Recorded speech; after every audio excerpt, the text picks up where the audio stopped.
Hello बच्चों, मेरा नाम फैजल रजाक है और मैं फिर से आपके अपने चैनल माई क्लासरूम पर आ गया हूं। और आज हम बहुत ही बेसिक और बहुत इंपॉर्टेंट टॉपिक को डिस्कस करने जा रहे हैं जिसका नाम है बफर सॉल्यूशंस।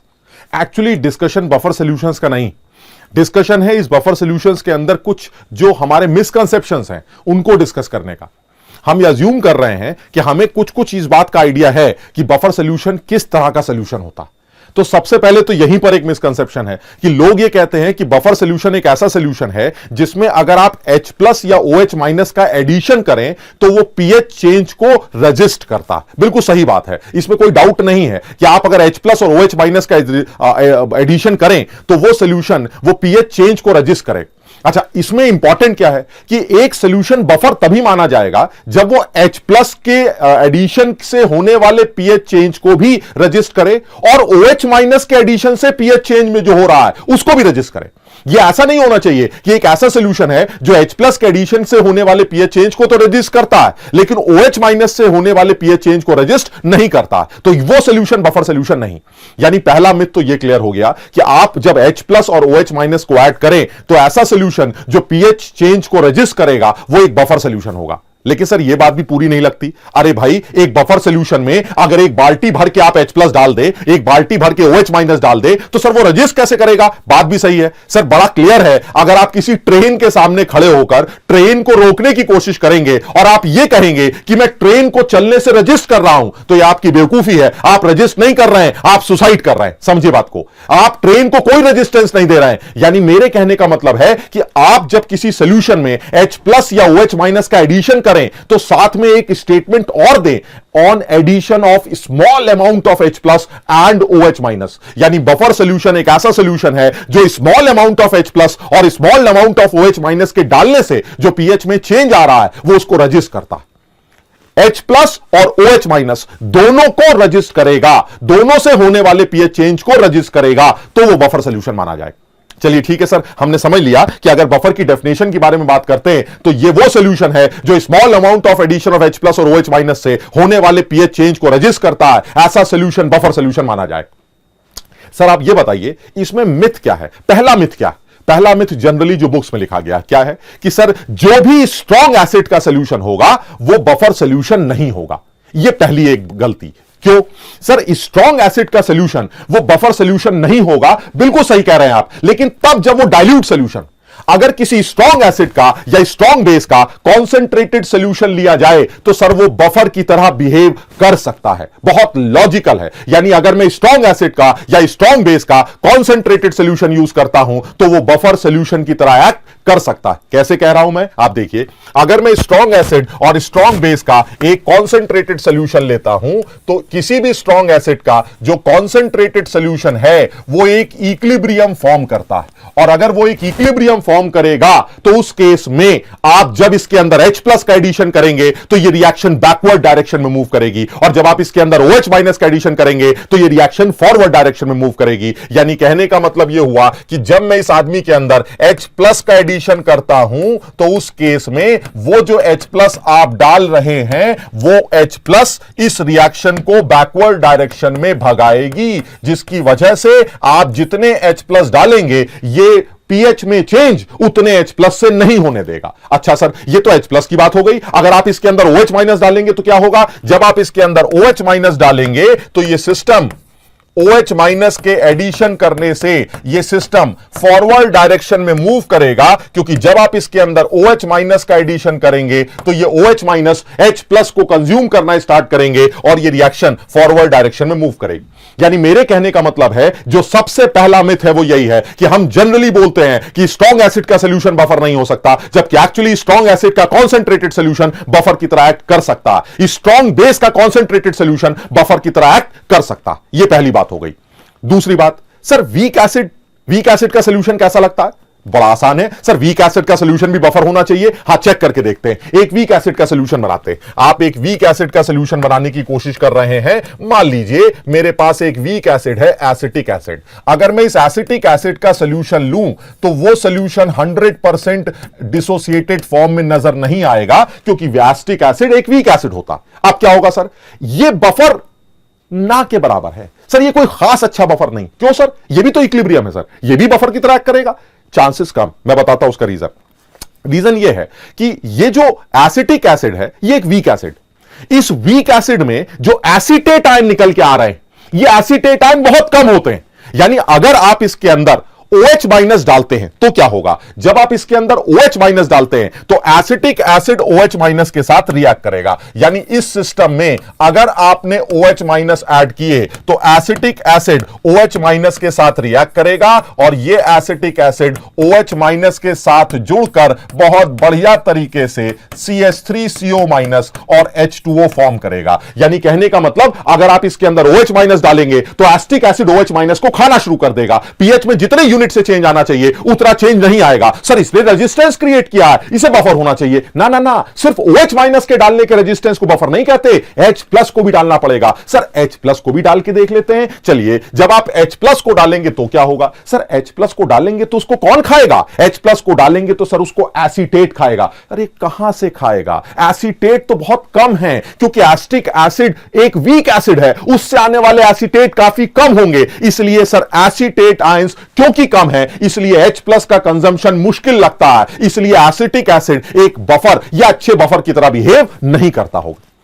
यानी मेरे कहने का मतलब है कि अगर आप स्ट्रॉन्ग एसिड के सॉल्यूशन की बात करते हैं कॉन्सेंट्रेटेड, वो भी ठीक ठाक सा बफर बन सकता है। एसिटिक एसिड का सॉल्यूशन भी एक नॉर्मल बफर की तरह बिहेव कर सकता है, लेकिन सर जितने शिद्दत से ये OH माइनस के रजिस्ट कर सकता है उतने तगड़े तरीके से ये H प्लस के एडिशन को रजिस्ट नहीं कर सकता, क्योंकि H प्लस को रजिस्ट करने के लिए एसीटेट आयंस की रिक्वायरमेंट है और एसीटेट आयंस मेरे पास नेग्लिजिबल है because acetic acid is a weak acid.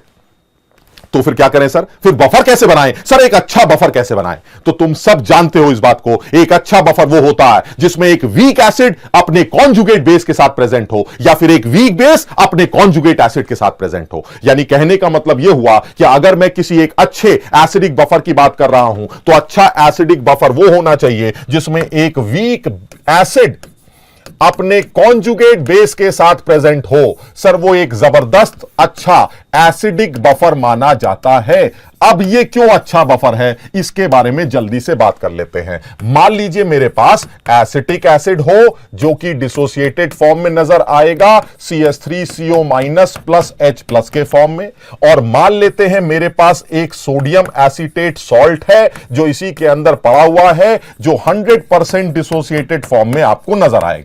चलिए सर अब एक काम करते हैं, हम चेक कर लेते हैं कि आप कितने अच्छे बफर। चलिए आप H प्लस डालिए, OH माइनस डालिए। सर जब आप इसके अंदर OH माइनस डालेंगे तो क्या होगा, अरे एसिटिक एसिड रिएक्ट करेगा। यानी जब आप इसके अंदर OH माइनस का एडिशन करेंगे तो उस केस में एसिटिक एसिड रिएक्ट करेगा। यानी जब आप इसके अंदर OH माइनस डालेंगे तो OH माइनस डालने से जो एसिटिक एसिड है वो एसिटिक एसिड OH माइनस के साथ रिएक्ट करेगा और उसको खाना शुरू कर देगा और ये रिएक्शन फॉरवर्ड डायरेक्शन में मूव करेगी। चलिए ठीक है सर, OH माइनस को तो आपने रजिस्ट कर दिया, H प्लस को डालिए तो क्या होगा, एसीटेट तो कम है ना सर। अभी आपने बताया था एसिटिक एसिड से आने वाले एसीटेट बहुत कम होते हैं। अरे भाई उसी लिए तो मैंने सोडियम एसीटेट डाल दिया ताकि वो भर भर के एसीटेट दे और एसीटेट की कमी ना हो पाए मेरे पास। मैंने कहा बहुत बढ़िया सर। अब जब आप इसके अंदर H प्लस डालेंगे तो इस H प्लस को कौन रजिस्ट करेगा, इस H प्लस को खाने का काम करेगा मेरा एसीटेट आयन, और एसीटेट आयन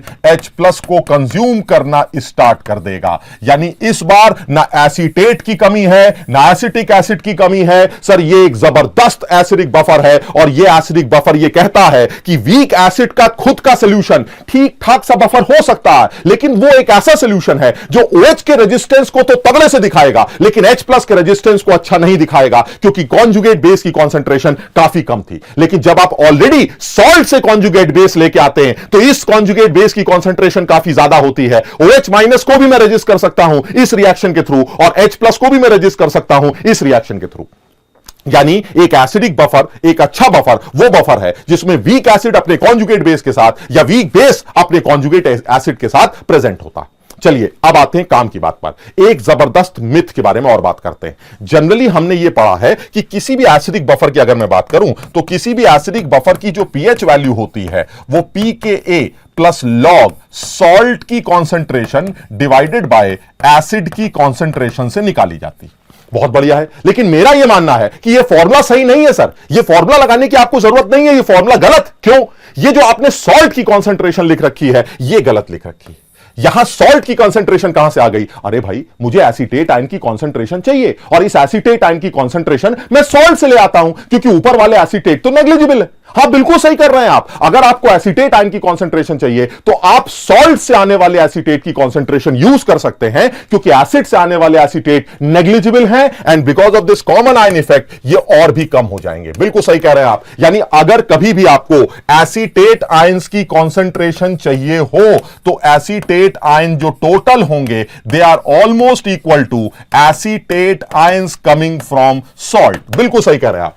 लेकिन सर, क्या यह जरूरी है कि जो एसीटेट आयन सॉल्ट से आ रहे हैं उनकी कंसंट्रेशन सॉल्ट की कंसंट्रेशन के बराबर हो? यह तो जरूरी नहीं है। यहां जरूरी है सर, यहां ठीक है। This is a salt of 1:1 stoichiometry. अगर सोडियम एसिटेट के 10 मोल है तो एसीटेट के भी 10 मोल होंगे, सोडियम एसिटेट के 20 मोल है तो एसीटेट के भी 20 मोल होंगे। लेकिन सर, अगर यह सॉल्ट CH3CONA की जगह CH3COO होल ट्वाइस BA होता तो सर एसीटेट दुगने बनते, और अगर एसीटेट दुगने बनते तो उस केस में क्योंकि आपको एसीटेट की कंसंट्रेशन चाहिए, इसलिए अब आप उसको सॉल्ट के बराबर नहीं लिख सकते। That should be double the concentration of the salt, क्योंकि अब अगर ये सॉल्ट 10 मोल है तो एसीटेट 20 मोल होंगे, अगर ये सॉल्ट 20 मोल है तो एसीटेट 40 मोल होंगे। क्योंकि हमें एसीटेट की कंसंट्रेशन चाहिए, आप उसको सॉल्ट के बराबर नहीं रख सकते। इसलिए सही तरीका क्या होना चाहिए? pH is equal to pKa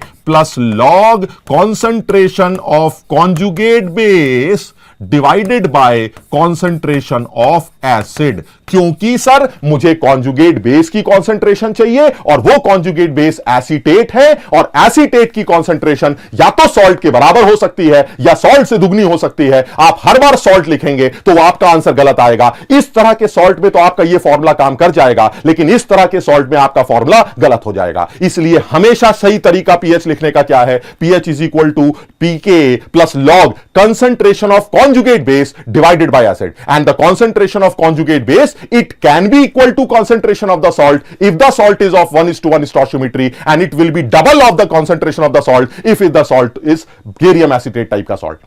समझो, यानी एक जबरदस्त मिथ है बच्चों के दिमाग में, वो हमेशा एक ही फॉर्मूला याद करके जाते हैं, pH is equal to pK plus log salt by acid. वो ये भूल जाते हैं कि सॉल्ट की कॉन्सेंट्रेशन कहां से आ गई, तुम्हें तो एसीटेट की कॉन्सेंट्रेशन रखनी है। वो कहते हैं एसीटेट की कॉन्सेंट्रेशन सॉल्ट के बराबर होगी, इसलिए है क्योंकि यहां सॉल्ट 1:1 है। अगर सॉल्ट 1:1 ना होता तो एसीटेट की कॉन्सेंट्रेशन सॉल्ट की कॉन्सेंट्रेशन के बराबर नहीं होती, सॉल्ट की कॉन्सेंट्रेशन से दुगनी होती। इसलिए मैं सही फॉर्मूला याद करके जाऊंगा, और सही फॉर्मूला यह है, अब आपकी आंखें हमेशा कॉन्जुगेट बेस को ढूंढेंगी। अब आप सॉल्ट नहीं कॉन्जुगेट बेस ढूंढेंगे, और वो कॉन्जुगेट बेस आपको सॉल्ट से मिलेंगे। अगर सॉल्ट 1:1 है तो कॉन्जुगेट बेस भी सॉल्ट के बराबर होगा, और अगर सॉल्ट 1:1 नहीं है तो कॉन्जुगेट बेस की कॉन्सेंट्रेशन बदल दीजिएगा और तब यहां पुट करिएगा। अगर आप ऊपर वाला फॉर्मूला याद करके जाते हैं तो आपकी आंखें हमेशा सॉल्ट को ढूंढेंगी। सॉल्ट 10 मोल तो यहां 10 लिख के चले आओगे, सॉल्ट 20 मोल तो यहां 20 लिख के चले आओगे। और जो बच्चा सॉल्ट की जगह कॉन्जुगेट बेस को ढूंढेगा वो कहेगा तुम आते हो यहां से,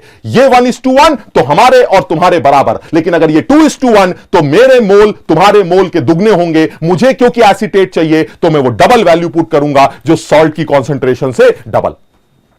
ये एक जबरदस्त मिथ है और ये एक इंपॉर्टेंट पॉइंट है। जनरली बच्चे इस बात को समझ नहीं पाते और वो सिर्फ एक ही फॉर्मूला याद करके चले जाते हैं कि pH is equal to pK plus log salt by acid. उनके सवाल में बेरियम एसीटेट का सवाल आ जाएगा और वो बेरियम एसीटेट सॉल्ट की कॉन्सेंट्रेशन यहां पुट कर लेंगे, जबकि मुझे बेरियम एसीटेट से मतलब नहीं है, मुझे बेरियम एसीटेट से आने वाले एसीटेट की कॉन्सेंट्रेशन से मतलब है, और एसीटेट बेरियम एसीटेट की कॉन्सेंट्रेशन से डबल होंगे। मुझे वो डबल वैल्यू यहां पुट करनी है, ना कि बेरियम एसीटेट। मुझे उम्मीद है कि तुम्हें यह बात बहुत ज्यादा हेल्प करेगी। अब तुम इस बात को जब एक बार सोचोगे, एक बार इस वीडियो को दोबारा देखोगे, तब तुम्हें समझ में आएगा कि वाकई में मैं एनसीईआरटी में या किसी भी जगह पर जब यह फॉर्मूला देखता हूं तो मैं यह सोचता ही नहीं कि यह सॉल्ट क्यों लिखा गया है। यहां पर तो एसीटेट की कॉन्सेंट्रेशन आनी चाहिए, और तब तुम्हें समझ में आएगा कि एसीटेट की कॉन्सेंट्रेशन सॉल्ट के बराबर हर बार हो यह जरूरी नहीं है। कभी कभी ऐसे भी सॉल्ट्स आते हैं जिसमें एसीटेट की कॉन्सेंट्रेशन सॉल्ट की कॉन्सेंट्रेशन से दुगनी तिगनी हो सकती है, और मुझे वो वैल्यू पुट करनी चाहिए। तो मैं उम्मीद करता हूं कि मेरे इस छोटे से वीडियो से आपके बफर सॉल्यूशन के इस तकलीफ का निवारण होगा जो एक अच्छे लेवल का सवाल बना सकता है। तो आज के वीडियो में मैं बफर के बारे में इतनी ही डिस्कशन करने चाह रहा हूं। आगे के वीडियोस में मैं और भी अच्छी अच्छी बातें, छोटी छोटी बातें जो बच्चों को परेशान करती हैं, उसके बारे में डिस्कस करूं।